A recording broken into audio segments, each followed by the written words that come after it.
pregunto a los presentes si no se han puesto a pensar que esta tierra es de nosotros y no del que tenga más.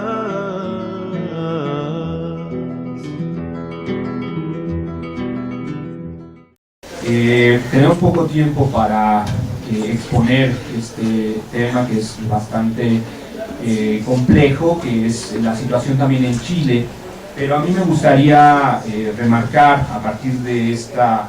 emblemática organización que se llama Coordinador Arauco Mayeco, entender primero a partir de un marco general que también hemos estado investigando, como pudieron escuchar ustedes, sobre las luchas socioambientales, en el sentido de que nuestra reflexión y nuestra investigación particular de esta organización se enmarca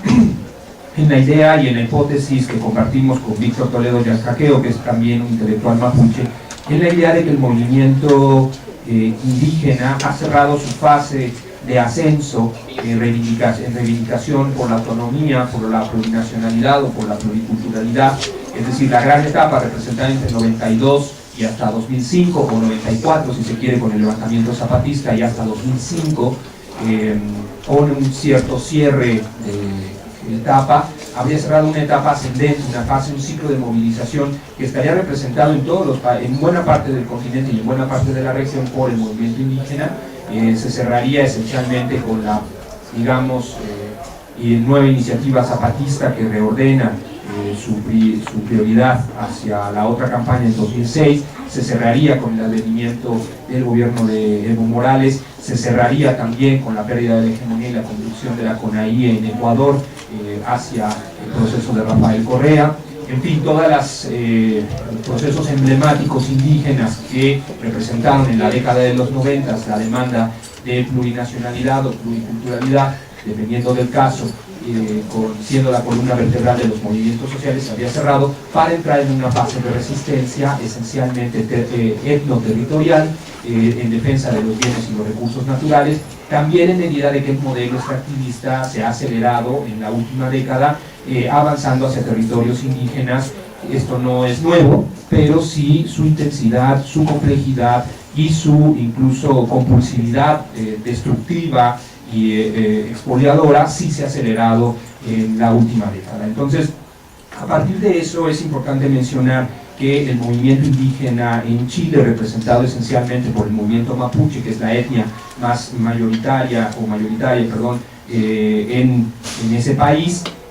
hay que recordar que está enmarcado también en una secuencia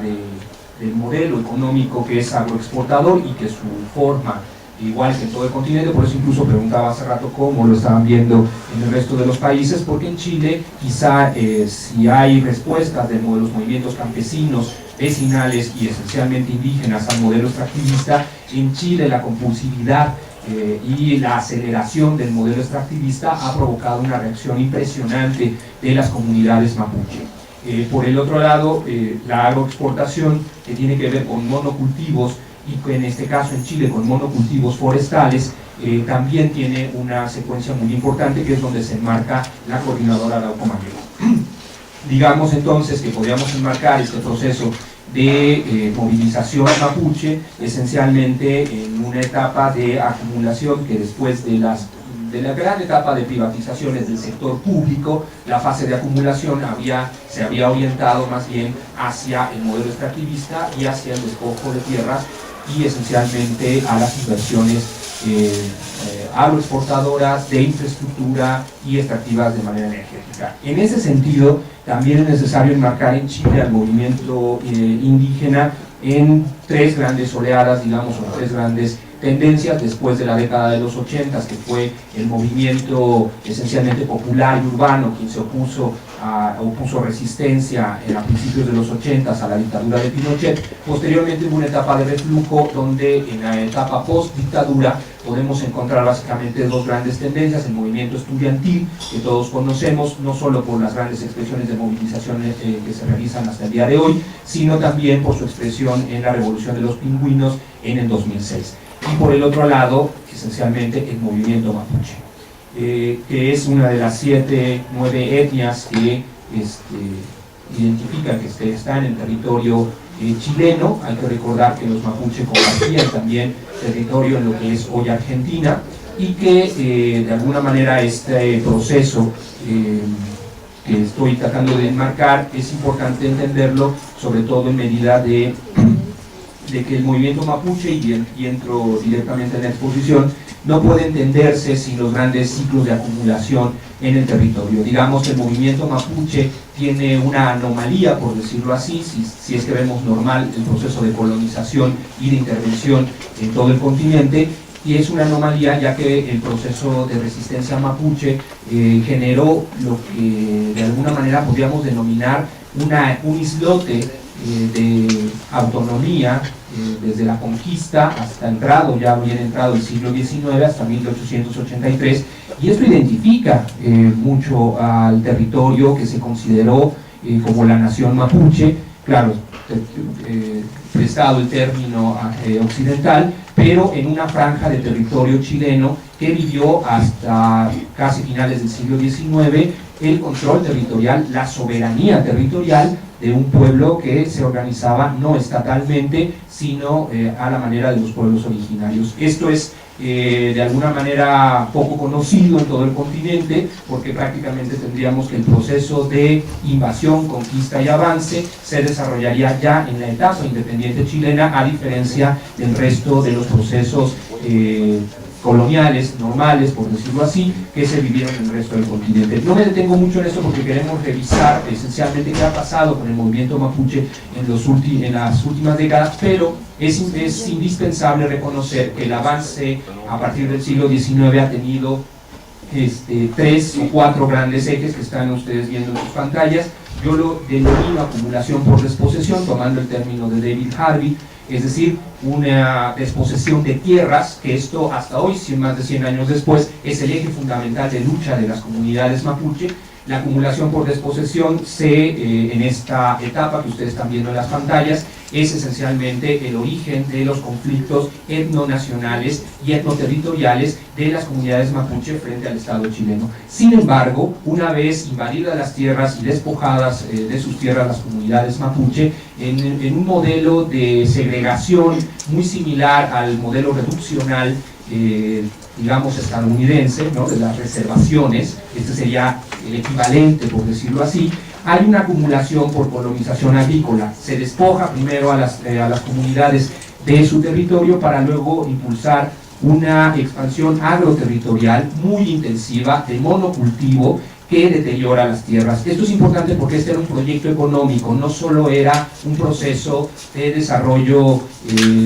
espontáneo, sino un proyecto de las élites chilenas, un proyecto de construcción de la Estado-Nación que reivindicaba el territorio ancestralmente controlado por los mapuches como el gran granero de Chile, como el gran territorio vacío para ellos, para los chilenos, pero que no estaba vacío, estaba lleno y poblado por las comunidades. Esta expansión agroterritorial será importante de entenderla porque provocará un avance sobre los bosques, es decir, cada vez mayor cantidad de monocultivo de trigo, despojando cada vez de más tierras a las comunidades, y una intensificación del deterioro y agotamiento de las tierras, lo que provocará a su vez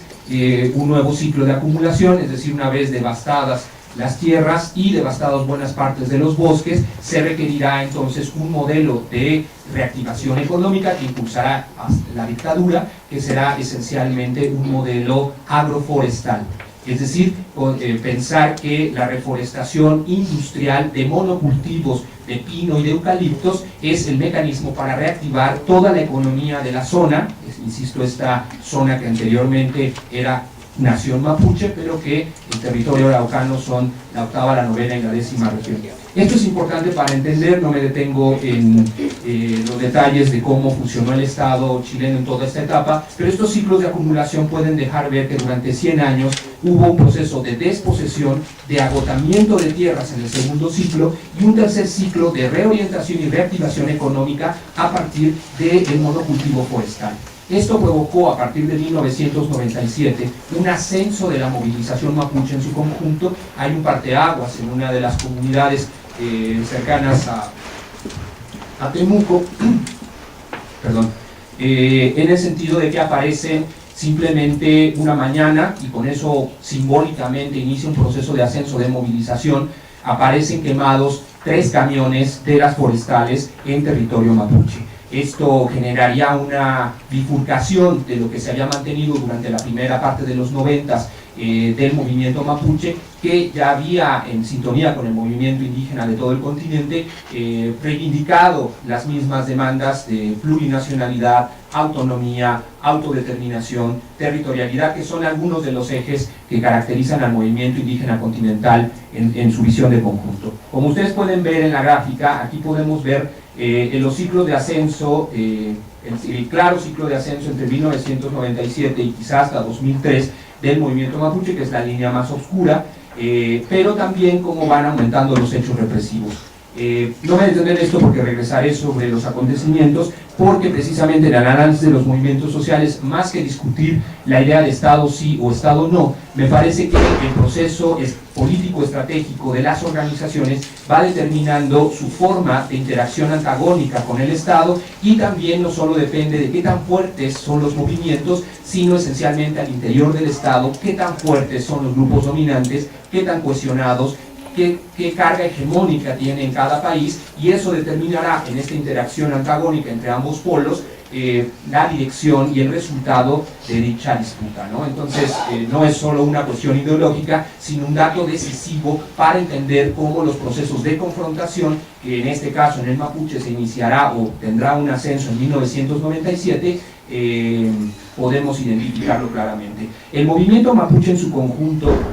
no puede, es una playa de procesos, es decir, es difícil identificar, a diferencia, por ejemplo, en Ecuador con la CONAIE, o a diferencia del proceso, por ejemplo, boliviano, donde claramente podemos ver un protagonismo en el Alto, o por supuesto en México con el movimiento zapatista y el Congreso Nacional Indígena. No podemos encontrar en el movimiento mapuche ciertamente una convergencia de comunidades o de procesos que identifique claramente al movimiento mapuche. Sin embargo, por algunas características que mencionaré, la radicalidad, por su forma de acción colectiva, por su forma ideológica, no tanto por su masividad, la coordinadora Araujo Malleco destaca en esta fase ascendente, porque son los que, y explicaría brevemente el cuadro que están ustedes viendo, he tratado de identificar las distintas tendencias, agrupaciones y formas de acción colectiva que van de las reivindicaciones etnoculturales, es decir, la reivindicación simplemente de reconformarse como cultura dentro del Estado chileno. Esta es una diferencia importante, es decir, hay grupos que identifican esto como demanda, hacia una radicalidad en una demanda etnonacional, es decir, la rearticulación como pueblos con sus propios sistemas de gobierno, con control territorial y con derechos territoriales sobre esas franjas ancestrales. Entonces, es digamos, el eje, uno de los ejes que puede identificar esta radicalidad, que es generalmente como los académicos lo identifican. Sin embargo, me parece insuficiente, a partir de las investigaciones que hacen académicos chilenos, identificar al movimiento solo por su horizonte emancipatorio o por su tipo de demanda. Su forma de organización y el tipo de acción colectiva me parecen determinantes en identificar y clasificar muy de manera limitada, pero alguna clasificación para darnos idea del movimiento mapuche tendríamos que tener. Entonces, he identificado 3 niveles de confrontación, de interacción antagónica frente al Estado, es decir, grupos que están dialogando o gestionando frente al Estado, otros que elevan hacia la protesta, hacia la crítica del modelo, hacia movilizaciones y hacia procesos de resistencia, y uno más, un nivel de confrontación alta, que es el de la coordinadora Araujo Malleco. Son los que impulsan un proceso de recuperaciones de tierra, es decir, reivindicando, recuerdan el primer ciclo que mencioné, reivindicando que las tierras pertenecen a los pueblos originarios, recuperan por la fuerza los tierras y territorios que están hoy en manos de corporaciones forestales, por un lado, mayoritariamente, y por el otro lado, por propietarios privados, que la CAM identifica como latifundistas. Habría que ver si esto puede entrar en una categoría de no ideológica, pero básicamente hay un proceso de expropiación o de reforma agraria popular, como lo identifica Weltmeier, ¿no? Es decir, hay tres formas de repartir la tierra: a partir del mercado, a partir del Estado o a partir de la acción directa. Weltmeier identifica que este proceso de recuperaciones de tierra a nivel continental es esencialmente la forma de redistribución de la tierra que muchas poblaciones indígenas campesinos están utilizando frente a la obstrucción estatal de reparto del Estado y redistribución material. Y rápidamente identificar entonces esto. Ustedes pueden ver, hay un asociativismo comunitario local muy importante de organizaciones que están en verde, una secuencia de organizaciones, grupos y federaciones estudiantiles, un importante movimiento mapuche urbano, organizaciones como el Consejo de Todas las Tierras o incluso un partido mapuche que están en amarillo por tener una baja interacción antagónica con el Estado, y en el centro la Alianza Territorial Mapuche. En los últimos años las comunidades que se resisten al despojo y a los procesos de desestructuración por proyectos de inversión forestal, por proyectos hidroeléctricas, etc. Y finalmente algunas comunidades autónomas en resistencia y la Coordinadora Arauco Mayeco como el emblema más radical por utilizar tanto las recuperaciones de tierra, su defensa colectiva por las comunidades, también hay que decirlo, acciones incendiarias contra las corporaciones forestales, acciones incendiarias contra la infraestructura, la maquinaria,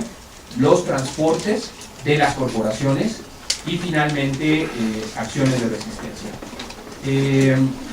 Estas son las tres ejes que mencionaba en un momento: recuperaciones de tierras ancestrales,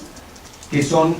reconversiones y recuperaciones productivas, es decir, la Coordinadora Arauco Mayeco recupera la tierra para volverlas productivas, para regresar a la economía de autoconsumo de las comunidades, quitándose de las forestales para la producción industrial y haciendo las suyas para la producción comunitaria. La defensa comunitaria de dichas tierras recuperadas, que necesariamente termina en enfrentamientos con las policías, y acciones incendiarias que ya había mencionado. ¿Cuáles son los niveles de antagonismo que vemos en esta interacción de la coordinadora, de esta franja del movimiento mapuche? Una tensión antagónica de distribución material, es decir, quién ocupa y produce la tierra y quién se queda con los excedentes. Este es básicamente un nivel de antagonismo, el contraste de ricos y pobres, etc. Es quien juega con la desposesión de las bases materiales de la reproducción social del pueblo mapuche, es decir, quién tiene y quién decide sobre el territorio, pero en materia productiva, en materia como sustento. Una segunda tensión antagónica que le llamamos de distribución ecológica, tomando todo el proceso de conflictividad por los recursos, por cómo se distribuyen costos, efectos y beneficios debido al desbordamiento de externalidades de los proyectos forestales, energéticos, mineros, de la industria salmonera, de proyectos de infraestructura y de comunicaciones. Un tercer nivel que es por la memoria, que crea una dualidad entre una sociedad opresora y una sociedad oprimida. Había mencionado esta idea de la importancia de que el despojo se hubiera realizado, de tierra se hubiera realizado apenas hace cerca de 100 años, porque hoy las comunidades, con la historia oral, todavía los bisabuelos narraban la vida antes de la invasión y del despojo, por lo cual la memoria juega en torno del antagonismo frente a la sociedad chilena, frente a una sociedad que invadió los territorios ancestrales. Finalmente, una cuarta dimensión antagónica en donde se enfrentan diversos paradigmas y racionalidades societales, donde existe un choque entre las formas de organización social orientadas a la máxima ganancia y otras formas de reproducción social no basadas en el valor de cambio. Es decir, comunidades que quieren recuperar la tierra para reproducirse socialmente, culturalmente, y corporaciones que requieren utilizar el territorio como recurso para la acumulación. Este choque de racionalidades está también inmerso no solo en el discurso de la Coordinadora Arauco Mayeco y en sus acciones, sino en buena parte del movimiento mapuche. ¿Qué propone la Coordinadora Arauco Mayeco? Y esto básicamente a partir de las recuperaciones de tierras, el control territorial de ellas, y solo a partir, esto es importante porque hay una visión estratégica de que solo el territorio permite la reconstitución como pueblo, lo cual nos lleva a una radicalidad en el tema del territorio y entonces a su defensa a ultranza y también al choque de alguna manera con el Estado, que a partir del control territorial se puedan reconstituir las estructuras políticas propias. Es decir, esta idea de que solo controlando el territorio, también por la identidad y cultura mapuche, que no me detendré mucho en ello, se puede reconstituir estas estructuras. Sin embargo, a partir también del control territorial, la reconstitución cultural. La coordinadora claramente hace una separación entre reconstituirse culturalmente, religiosamente, todos los elementos de alguna manera simbólicos y significativos, separados de las estructuras políticas de autogobierno, de autodeterminación, que permitirían entonces constituir lo que ellos llaman la reconstitución del pueblo-nación mapuche o la liberación mapuche. ¿Por qué menciono también todos estos elementos? Porque a partir de la radicalidad, y con eso voy tratando de concluir, a partir de la fase de ascenso identificada por la coordinadora, aunque también por otras organizaciones como el Consejo de Todas las Tierras o la Identidad Territorial Lafkenche, que empiezan a recuperar tierras. A pesar de ello, la coordinadora es quien encabeza de manera más radical, y hay una respuesta del Estado muy clara, en la que hay un consenso también, digamos, académico, en el sentido de la vieja idea de que el Estado tiene las dos grandes formas de respuesta frente a los movimientos sociales, y también de que el Estado chileno ha logrado, después de la dictadura, un enorme consenso del modelo económico entre la concertación y la derecha que hoy gobierna, en políticas extractivistas pero también represivas, que hoy son prácticamente un juego de espejos. Es decir, la izquierda y la derecha estarían de acuerdo sustantivamente en los elementos de reproducción nacional, en los elementos del modelo económico, en los elementos de gobernabilidad, que lo que vemos en Chile es una unidad de la clase dominante, de la clase gobernante, frente a una dispersión. Si ustedes veían el esquema del movimiento mapuche, podíamos ver claramente múltiples expresiones. Por eso mencionaba la importancia de la unidad al interior del Estado, de las clases dominantes y también de las clases económicas alrededor de la clase gobernante. Este fase de ascenso que se vivió entre 1997 y 2003 empezó a reducirse esencialmente, por un lado, por una política represiva. Si quieren regresamos bastante y con eso concluimos. Si ustedes pueden ver, en el extremo superior derecho se encuentra la coordinadora. Es básicamente la organización que recibió una respuesta represiva radical.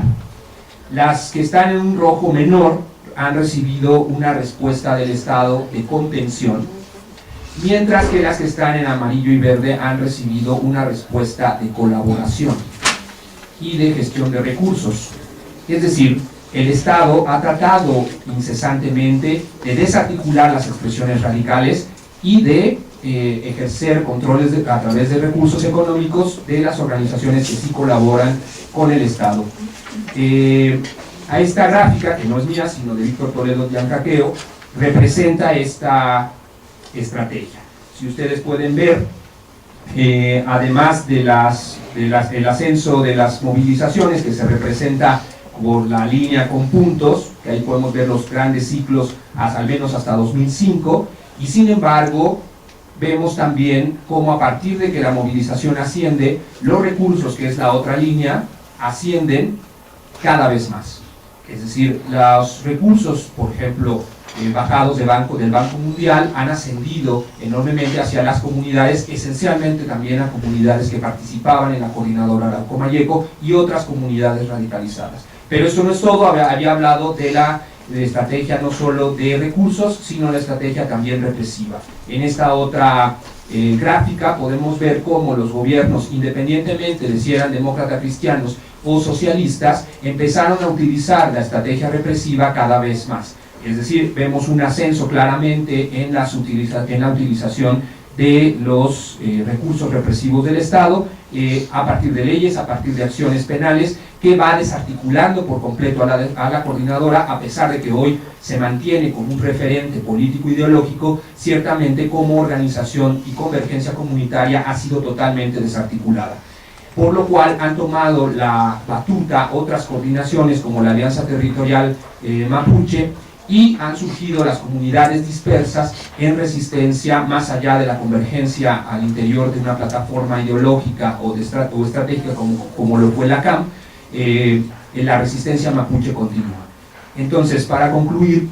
vemos esencialmente todo el ciclo de ascenso, de formación de la acción colectiva, de ascenso e irrupción radical en el caso mapuche, pero también de la interacción antagónica. No solo cuenta del lado de los subalternos, cuenta del lado de las clases dominantes, cuál es su estrategia, cuál es su respuesta, cuál es su fortaleza, cuál es su hegemonía, y vemos el ciclo de descenso claramente identificado casi hasta el año pasado, donde ha resurgido la resistencia, ya no en nombre de la coordinadora, sino en nombre de las resistencias, múltiples resistencias en contra de los megaproyectos, los carreteros, hidroeléctricos, depredadores, incluso de proyectos de basureros en territorio mapuche,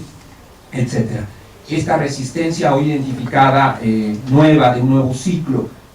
ya no puede identificarse con el nombre de la coordinadora Arauco Mayeco, y sin embargo hoy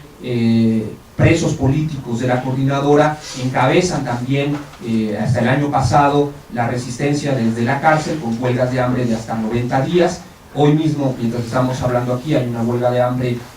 por otros presos políticos que comparten la misma celda de los presos mapuche, y mientras eso se desarrolla hay procesos de represión y de movilización y de resistencia mapuche en comunidades como Temuicuicui y otras más. Entonces podemos concluir que es interesante analizar además la manera de la interacción entre el Estado y los movimientos, la insuficiencia de tener un proyecto emancipatorio como tal lo tiene la coordinadora, la insuficiencia de las plataformas de convergencia en unidad, en acciones radicales o en acciones de diálogo con el Estado, mientras la clase dominante se encuentra de alguna manera unificada en torno del modelo de gobernabilidad, del modelo económico que debe ser impuesto. Sin embargo, la resistencia continúa y habrá que ver qué sucede en los próximos años con esta resistencia de un pueblo que se niega a desaparecer frente a la dominación del Estado chileno y de las clases dominantes de una larga tradición oligárquica en Chile. Muchas gracias.